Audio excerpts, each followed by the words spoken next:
Aloha and welcome to Thumbing Through Yesterday, the podcast where we take our favorite books off the bookshelf, dust them off, and remind ourselves why they're important to us. Joining me today, we've got Tony Pasculi. Yeah, and not downloading my favorite books onto a Kindle because my eyes are so bad these days. But I think the principle is the same. Yeah, it is. I confess that I read the book for episode 2 off of a Kindle, although for this first episode, I did pull my cherished, tattered paperback off the shelf. It loses pages every time I open it now, but still, it's preserve-worthy. Absolutely. So we're talking about Watership Down today. That was your Down pick by Richard Adams. Yes, one of my favorite novels. If I were pushed to list a favorite novel, I think this would be the one I would go with. And that's my big question for you, because if I were pushed to name a favorite novel, I could not do it. And yet you have. And so how does this rise to the absolute top of the heap? What makes this your favorite novel? What does that even mean to be a favorite novel? That is a tricky question, isn't it? What does it mean to be a favorite novel? It's kind of like picking a favorite movie or a favorite song. I mean, in a way, it's an impossible choice. But if you step back and look at it objectively and you say, what novel have I picked up and read from cover to cover more times than any other novel? The list of novels I've read more than 3 or 4 times becomes very short. And this one just always gives me joy when I decide it's time to pick it up again. That's a great metric. I've certainly got books that I've read multiple times. This is not one of them. I remember enjoying this the first time I read it, but I never had the urge to go back and revisit it. So it was interesting to go back, and it's been, decades since I first read it. So how many times have you read Watership Down? You know, honestly, I don't know. I haven't kept count. I know that when we moved to Hawaii, I was delighted. I left behind so many things when we left the mainland, right? And books were among the first things to get sacrificed. Needless weight. So we were at either a library sale or a used bookstore. I think it was at a library sale. And I came across it, and I was just delighted. I got to pick my new friend back up, and I think it cost me $3. Wow. It's expensive for a library sale. For a library sale, it was high price. But again, this is a book that I cherish. So yeah. And honestly, I can't even tell you the first time I read it. I think it was actually relatively later in life. You would think of this as a childhood book, right? Something I might have picked up in grade school or maybe high school, but I'm pretty sure it was late college when I stumbled across it. Oh, that is fascinating, because I think that is late to be discovering a favorite book. Usually the favorite books are the ones that you experienced in childhood and they had such an impact on you, and they're not always books that hold up over the decades, but you have that sentimental attachment to them anyway, because they had such a huge impact on you at that time. You were just at the right time to receive a favorite book. So to read one that late, it must be really significant to you. So what is it about this book that brings you joy? Well, as I was reading it this time through, and with an eye towards answering, invasive questions like this, there's.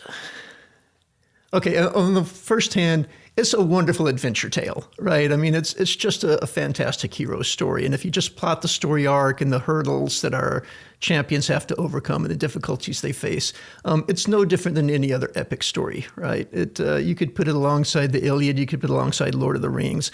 That sort of structure, where you've got underdogs who set out on their own, they're beset by hurdles and dangers, they overcome, and eventually ultimately triumph.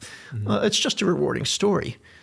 In addition to that, I mean, it's about rabbits, which is utterly absurd, right? And that utterly absurd appeals to me. But in being about rabbits, the way that they're written, there's a simplicity to the rabbit psychology. It's not Eden. It's, the world is not a happy place to a rabbit inherently, right? They get bullied, they get eaten, they face starvation, they face all these challenges. But there's a simplicity to the rabbit psyche that, if they're a bully, they're a bully. If they're, timid, they're timid. If they're stupid, they're stupid. And they simply accept the world as they're given it. There's not a lot of complexity. So you don't have to deal with following undertones and subplots and intentions. Everything is on the surface with these guys. So the rabbits are kind of archetypal. Yeah, they embody some principle, and that's their driving motivation. They're not complex, subtle, twisty, nuanced characters like most human beings. Right. So there's a simplicity in it in that, you never have to worry, well, what is his motivation at this point? Why is he acting in this way? They act in predictable ways. They act consistently. And yet they also integrate in predictable ways, or sometimes in unpredictable ways, but they integrate consistently. I think I'm going to throw out a word, which I've been thinking about a lot in terms of the next book we're going to talk about, which I won't spoil yet. But it's innocence. I think there's a sort of innocence to that sort of simplicity. I would agree with that. And that's very appealing to return to a very, I mean, even though there's death and there's danger and there's bad guys and there's good guys, there's sort of innocence to that simplicity that's very comforting. Yeah. It's enjoyable. Indeed, that encapsulates it nicely. That's what I enjoy about this book. There's a sense of I don't know, almost relief, and that I'm going to enjoy a rollicking good tale, but I don't have to spend a lot of brain power processing why is it unfolding this way. It's interesting. So you said it's epic is another word you threw out, and I think Adams does a really good job of creating this epic adventure in a space that is probably, I didn't actually measure it out, but if you drew a map of the entire journey, it would be a couple of miles on a side. Yeah. But because it's at the scale of rabbits, it really does have an epic feel to it because he really does a fantastic job of capturing their perspective, which is, they're a few inches off of the ground. Indeed. They're not built for continual labor. They're not built for epic journeys, right? They're built for, eating and digging and making little rabbits. Yeah. Okay, here's the thing. We talked before about problematic aspects of favorite books and how they hold up over time. What do you think of the treatment of the does in this book? Well, Rabbit Society is certainly not a beacon of equality when it comes to gender or to race, for that matter, right? Does are, at least in this novel, does are subservient creatures. They have roles. Well, all rabbits have roles, but every rabbit is comfortable with the fact that they have roles. Yeah. So, I mean, from a woke perspective, one would have to say that this is definitely not something that would make the feminist reading list, or if it was, it would be a negative example. But from a innocent, accept things as you find them perspective, you don't find the does complaining. True. So I also think Adams has great cover here in that, they're rabbits. We're not talking about human beings. They're not meant to be an analog for human beings as much as they do embody some human traits. I don't think it's meant to be, I think Adams specifically says this, it's not meant to be a commentary on human society. And so we can posit this other society which has these, gender roles which we wouldn't necessarily endorse for today. But there you go. They're rabbits. Yeah, so, they're indeed rabbits. Yeah. And the does, of course, are highly valued. Mm-hmm. Now, when the initial adventurers set out on their journey, it doesn't occur to them that they're all bucks, that they haven't taken any females along. It's not until they get to a place of relative safety that they wake up and go, hey, we've missed something here. But once that happens, they go to great lengths, extravagant personal and societal risks to try and get does to join them. And this, I think, is important. They go out to recruit does, not to take or to steal does, but to get does to come with them.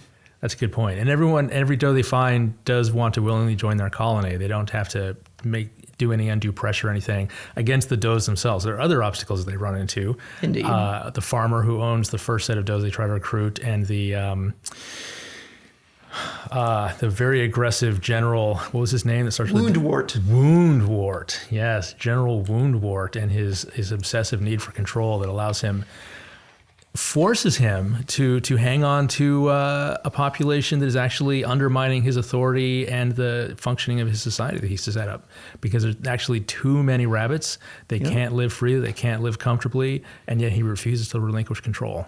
Well, his entire life has been a struggle, from surviving as a kitten, which, total sidebar, I did not know baby rabbits were called kittens. I find that charming somehow. Yeah. But, from surviving as an outcast kitten to rise up not only to be the chief rabbit of this warren, but to be a dictator of a expanding, militaristic style warren. Yeah. The idea that there could be another way is simply alien to him. And there's a moment of choice in Adams. I said Douglas Adams. Richard Adams, right? Wrong Adams. But Adams even writes it out. There's a moment there when he's presented with a choice where he could actually he's been approached by the Watership Down rabbits, and they say, you know what, you've got more rabbits than you can handle. We don't have enough rabbits. If you let some go, we could actually start a third colony in between the two. And he says, Woundwort was given the moment to choose between being the rabbit of vision that he perceived himself to be, or to keep on being a tyrant. I don't remember the exact phrasing. I remember that. I remember that passage. It stands out as a real inflection point. Yep. And then he chooses the darker path. Well, he might choose the darker path, or it might go back to this idea that rabbits are simply too simple, right? As we were talking about earlier, they are archetypal. They are without subtext. Yeah. He has fought literally his entire life to become what he is. It's not terribly surprising that he's incapable of doing anything else. So this quest for the does is interesting because structurally, you compare this to the Iliad and Lord of the Rings, and to me it feels very different. Well, the Iliad and Lord of the Rings don't really compare actually directly. I was thinking of Lord of the Rings and other fantasy type adventure novels, and it's very distinct from that because it starts off as a quest. I mean, we have this great vision, and they go off on a quest, and then very shortly, in very short order, they achieve their quest. They're at Watership Down in the first, quarter of the book or something like that. And you're like, oh, well, that was a short quest. And they have a little adventure there. And then it's almost like the second half of the book is a separate book. It's really, the quest for the does. It's a whole separate thing. So that journey away from where they are because of Fiverr's vision and landing at Watership Down is almost the first chunk of the book. And then there's this whole separate chunk, which is, oh, we're here, we achieved our utopia, but our utopia has no future because we have no does. So now we've got to do that. It almost feels like a separate book. If I recall correctly, the book is actually the novel's subdivided into 4 books. Adams does divide it into 4, something like that. So yeah, the journey from Sandalwood, was that the name of the original Warren, from the original Warren is the first part. And that you're right. A lot of the challenges are shoehorned into that first part, right? So I mean, they have the initial flight, which is its own thing. They have the false start. They have the civilized rabbits, and then ultimately, fleeing from that, they end up at Watership. Then they have the whole doe quest, which leads them to the conflict with Woundwort. Yeah. And then they've got the epilogue, the happily ever after part. So I mean, there's not a linear comparison to these things, but in the scale of it, again, you're starting with a disenfranchised minority population who, is battling. First, they have to battle to get out of the initial warren, right? Yeah. Even the fact that they want to leave and go off on their own is a challenge. They have to fight the Owslow on their way out. I had a point. Oh, maybe I didn't. I was thinking, so in the introduction, Adam says that he came up with these stories for his daughters, I believe. His 2 daughters. He told them on road trips. And that was fascinating to me because the first part really made sense to me. It's like, this feels like a road trip story you would tell your kids. The first part of the book feels like that. And the second part of the book doesn't feel like that. It really, it's almost like, again, it's like, to me, it felt like 2 books stuck together, or like a book and its sequel. Combined in one volume. And the first part is really a traditional fantasy quest almost. And the second part is more of a heist. Yeah. But heist is the wrong word. It's more like a prison break. Yeah. Heists are more playful. And the second part of the book is very, very dark. And it did not feel like a story you would tell to your children. It was surprising to me. And I'm wondering if he started off the book with stories that he told to his kids and then sort of just kept going in this one direction, if that sort of like grabbed him and he had to see it through to his conclusion or something. That wouldn't surprise me at all. Yeah. Definitely some of the elaborate battle plans and infiltration plans, at least by rabbit standards, and even to the point of having 2 secret weapons, right? They have the seagull and they have a raft. Yes. Oh my God, what is floating on the water?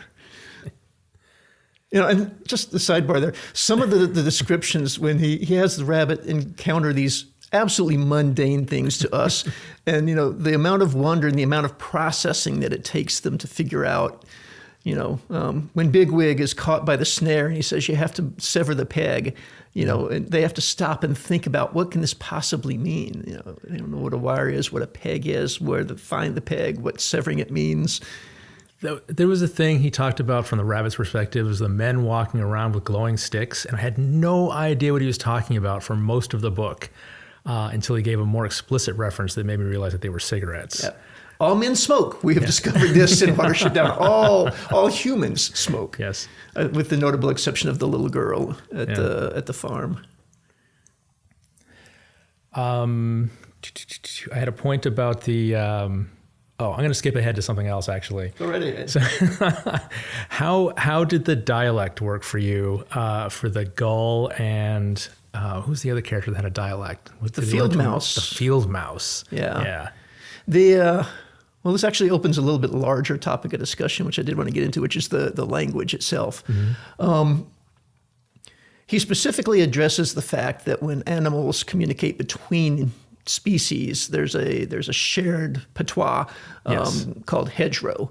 Now, the fact that hedgerow sounded just like you would expect a Creole or a patois to sound like on the streets of Little China or Little Vietnam or something like that.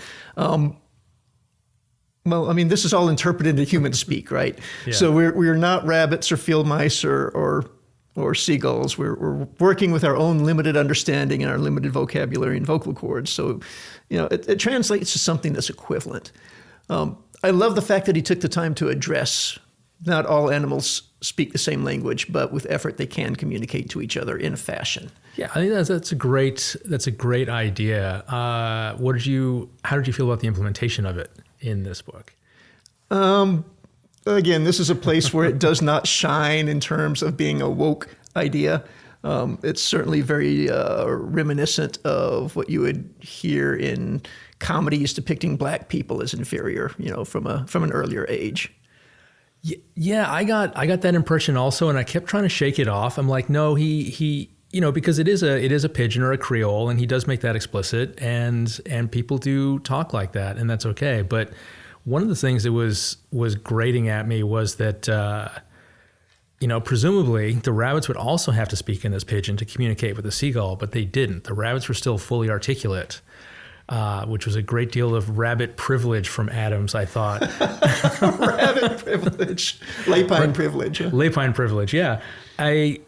Because people do code shift all the time in Hawaii. We experience that. People speak in standard English and they switch into pidgin, sometimes fluidly within the context of one sentence. And sometimes people will, a standard English speaker will speak to a pidgin speaker and back and forth, and they'll stick to their own, whatever their preferred thing is. But in this sense, it really seemed like, if the rabbits are going to talk to the seagull, and this is the way the seagull can communicate, the seagull comes across as less bright than the rabbits because he's dealing with a limited vocabulary and awkward grammar, which is not his first language. Mm-hmm. And the rabbits do not suffer that.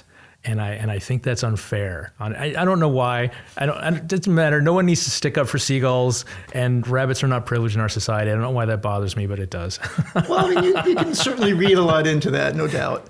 And that's not even a point I'm going to try to contest. It's absolutely that way. Whenever there's an initial, it's like, hi, you're a field mouse. I will indulge in the hedgerow for a moment or two so we can establish communication, and then I will shift into regular lapine and speak articulately and clearly. And fortunately, you will understand everything I say and be able to respond enough that I can understand most of the time what you mean. Yeah. I have a pet peeve. As a reader, I don't like to read... I don't like to read non-standard orthography. So this goes for pidgin also. When I read a pidgin play or something like that, I prefer it to be standard orthography as much as possible, because anytime you put in the apostrophes and the alternate spellings and whatnot, it really slows me down as a reader. And for something, if you're reading a play script, I think a lot of these things are cues for the actors and they're important. And if you're reading a novel, I think you can get by with a lot less of that and just really be suggestive of it and not just kind of like drag you through each of these awkward constructions word by word. So that's just my preference as a reader. Okay, well, if I ever get a chance to talk to Richard, I'll pass that along. Is he still alive? No, he passed some time ago. I looked him up on Wikipedia just before this. All right. But back to the idea of the language. I love, and again, there's a strong parallel with Tolkien here, but I love the fact that he actually developed at least a partial language for the rabbit. That was fascinating. Yeah. And, there are terms that I've incorporated. My favorite nerdy insult for people now is Silfle-Hraka. Do you happen to remember those two words? Silfle is going out to feed, right? Silfle is eating, going out to feed or whatnot. Yeah. Hraka is what you pass when you're done eating. Oh, huh. Okay. So it's actually something that Bigwig says to Woundwort in their final confrontation when Woundwort, is trying to bully him into backing down. And says, Silfle-Hraka, and then, blows are joined. Tharn was the one word I remembered from my first reading of it way back when. Yeah. Yeah, to go completely just frozen. Yeah, deer in the headlights, stupefied. Yeah. And that is often, going back to our earlier thing, often that word is followed by the word doe. Right. So there are several references to the does going Tharn. Again, woke or not.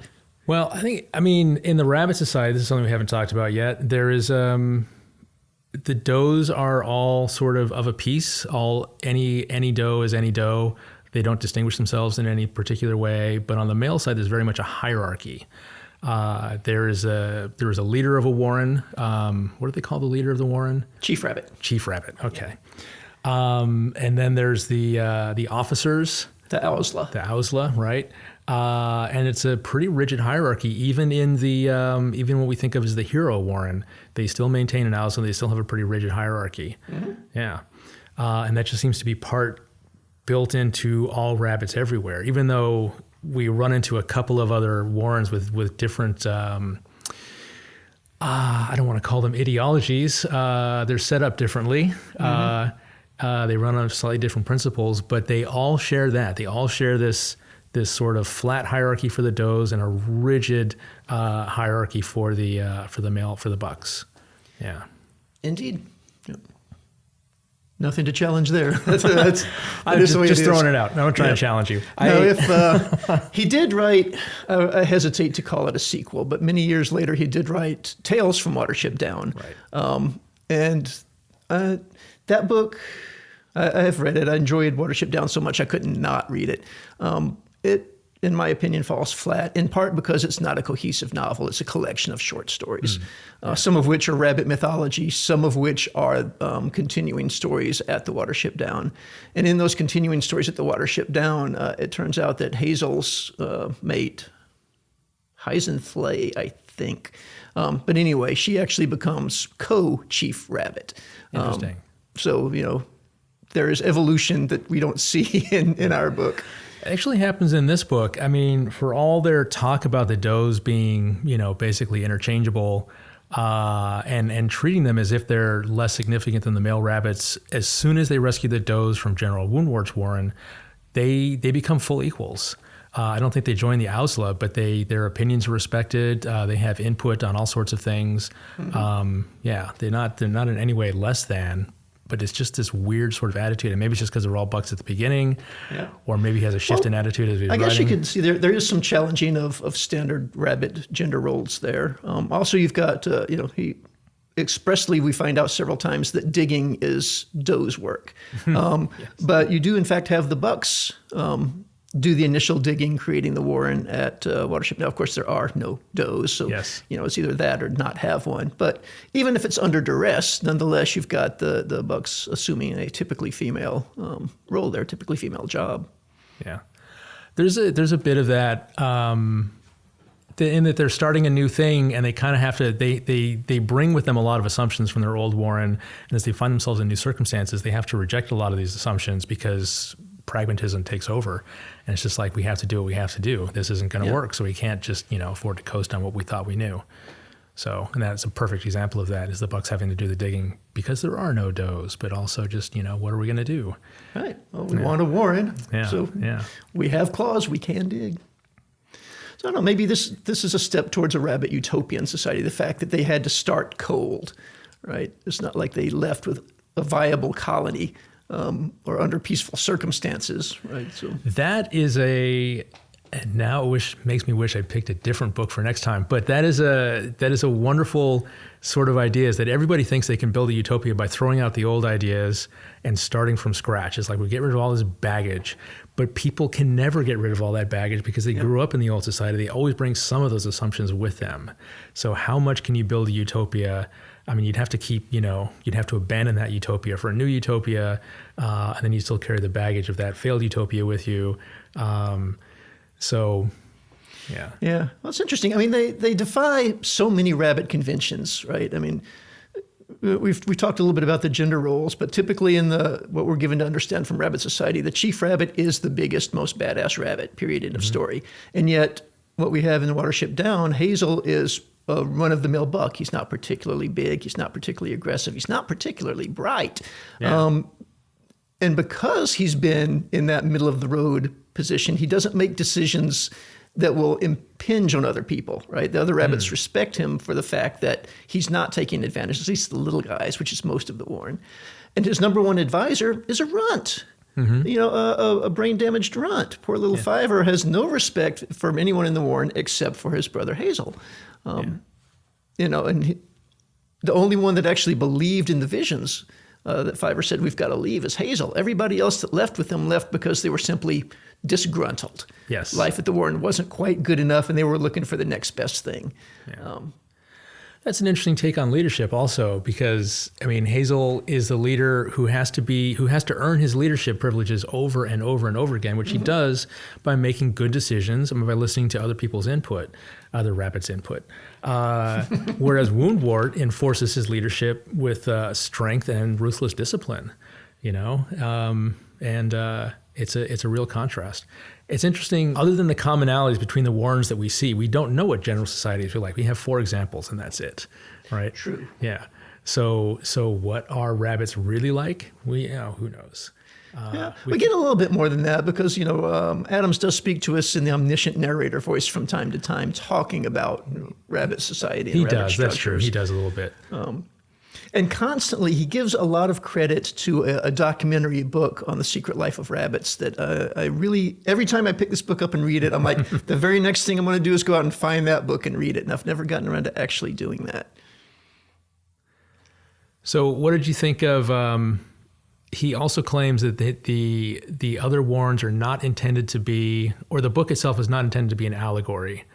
Like Tolkien famously said that Lord of the Rings is not an allegory for anything. It's just an adventure.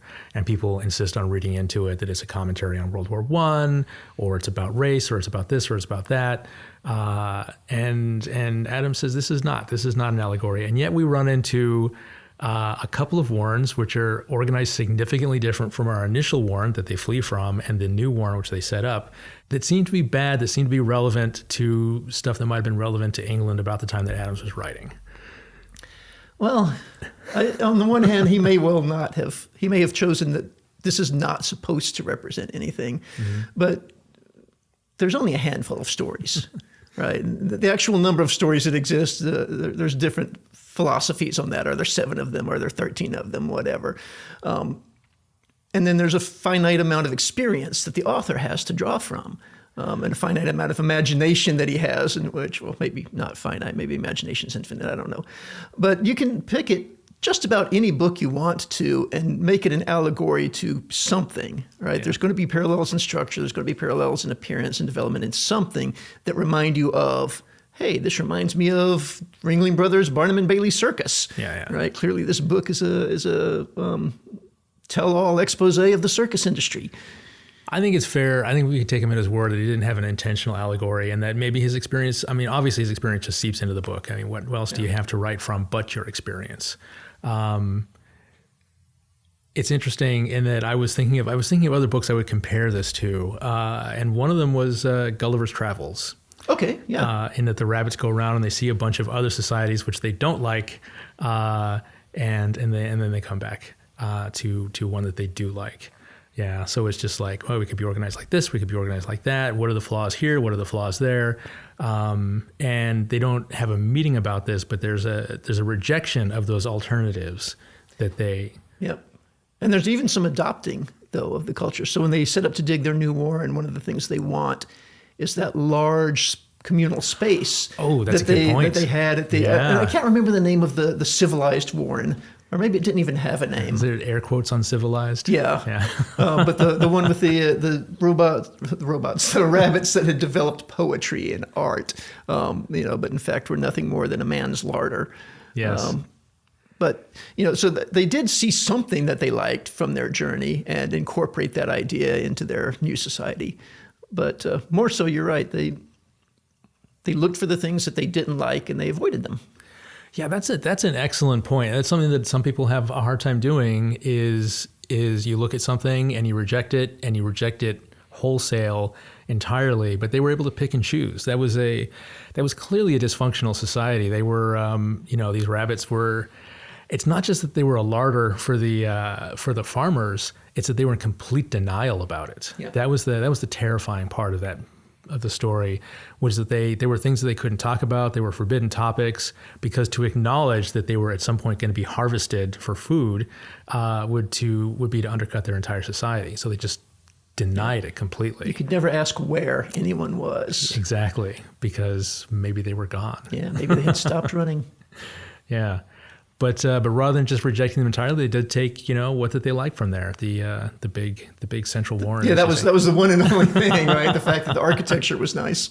Yeah, and that it was under a tree, right? It worked because it was under a tree. Exactly. In that place. They couldn't duplicate it, but they came up with basically a honeycomb. Yeah. Big honeycomb area, so that you could still smell and talk to everybody at the same time. Yeah.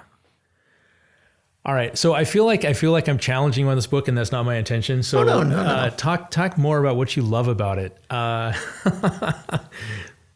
Again, it's reading this and putting yourself in the perspective of a rabbit. And again, I think that Adams just does a phenomenal job of representing these creatures that do not have the capability of intellectual thought that we do. And in a way, I think they're just. Again, this was stories told to children, at least initially, and clearly this is designed as a children's book. But I think it brings me back to that sense of wonder when I knew less about the world than I do today, or at least I thought I knew less about the world than I do today. But anyway, that sense of, the things that they come across, the first time they encounter a road, and the fact that they are just so flabbergasted. What is this thing? Oh, yeah. What do they call the road? They call it some kind of river. I don't remember. I'm embarrassed to say I don't remember. No, I don't but only one of them had one of the Owsla had encountered the road, and was the only one that knew about it. And then the cars coming along, the hoo-doo-doo. The hoo-doo-doo. Yeah.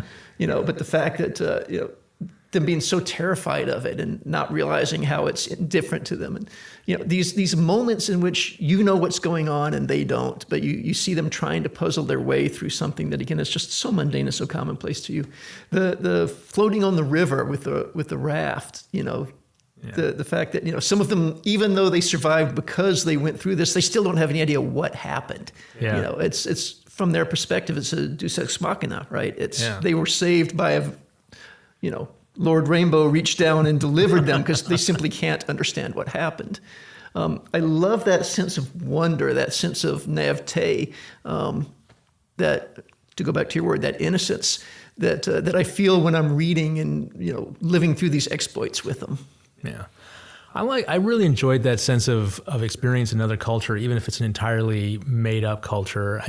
I assume that Adams has some working knowledge of real rabbits. I mean, it feels very authentic, apart from the obviously anthropomorphic aspects that he added to them. But it feels grounded in reality. I think it's fascinating, the contrast between what he thinks needs to be explained to the reader, what he thinks needs to be explained from the rabbit's perspective, and what he takes for granted that the reader already knows. I was looking up words on every page, which were just like weird names for plants and so on. And he would just toss out, it's like, of course you know this word. I don't remember what they are. I was like, what? I have never seen this word in my life. and some of this I wonder if it's a British-American thing, and some of this I wonder if it's a generational thing. But a lindry, what the hell was a lindry? We're supposed to know what a lindry is. Finally, it's a badger. Right? Oh, right. How did I learn a lindry is a badger? About 10 minutes ago when I was looking at the Wikipedia page about the language, I came across, That is one of the great things about reading on Kindle is that the dictionary is right there. You just Yeah. highlight the word and it pops right up. And I was doing that a lot in this book.